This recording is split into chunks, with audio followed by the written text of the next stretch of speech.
Well, cybercrime is such a big thing on its own. I mean, it's like opening a can of worms, and each one has a different area that you can explore and that it will impact different people. So let's rather start a step back in terms of why safety net exists in terms of creating awareness, because the biggest risk out there is people not knowing how to deal with cyber safety, and they are not cyber savvy. So Safety Net Cyber Safety is a non-profit company, and we aim to save lives by creating awareness for responsible digital engagement.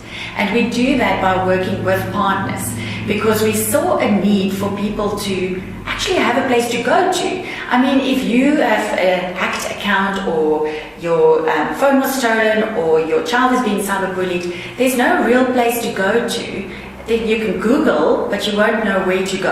And we wanted to establish a place for people to go to, because there are solutions out there. There are the forensic analysts. There are people in the police working very hard in this space, and they are finding the criminals. They are finding the syndicates. There are apps available for parents to use. There's so much available, but people didn't, or you don't know where to go. So we wanted Safety Net to be that place to go to. So that's how the organization got established. When we talk about cybercrime, it becomes quite interesting. And if you like things like CSI and so forth, to watch those shows, you will realize that it's not far-fetched. It's actually things that really happen on a daily basis. So we can look at it from two angles. The one angle is us as consumers, people who use technology on a daily basis to be social, to do banking, to do online shopping, and then we can take it a step further to look at businesses and what businesses need to keep in mind. And I would love to touch also on schools and the youth and the risk that they face. So from a person who uses the technology on a daily basis, let's look at things like online banking, for instance.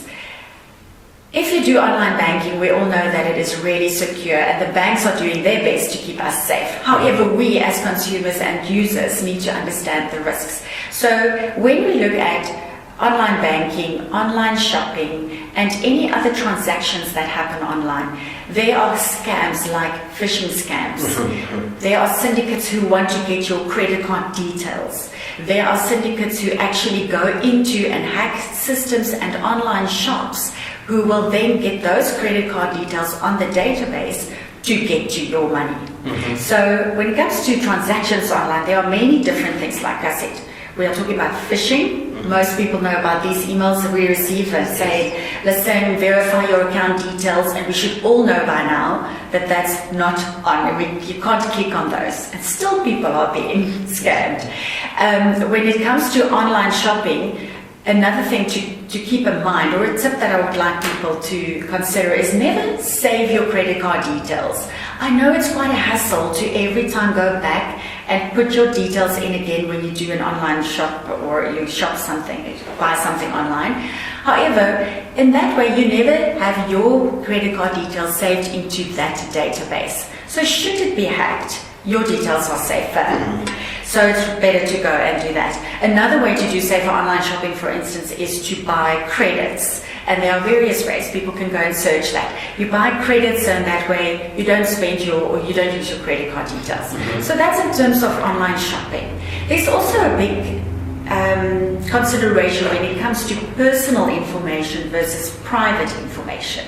Now, when you think about any social media platform that you join, you need to give your name, your age. You need to give certain information for them to actually register you, because you can't be anonymous. And any site that expects you to be anonymous, I think you should look at why they want you to be anonymous, because it means that the people that you are interacting with are actually also anonymous. You don't know anything about them. Okay, so when it comes to personal versus private information, your private information is your bank details, it's your home address, it's your ID number, it's those things that you definitely don't want anyone to have access to. Personal information you need to give to be identified online. So just be careful when anyone or any site or anything asks you for things like your ID number and so forth. So we spoke about phishing, we spoke about online shopping. Then there are, unfortunately, bullying and stalking that also happens online.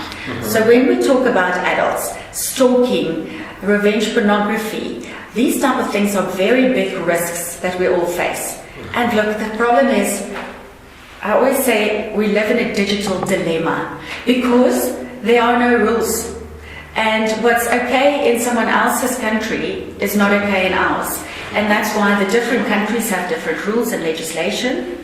Different platforms have their own terms and conditions and how you can use their platforms.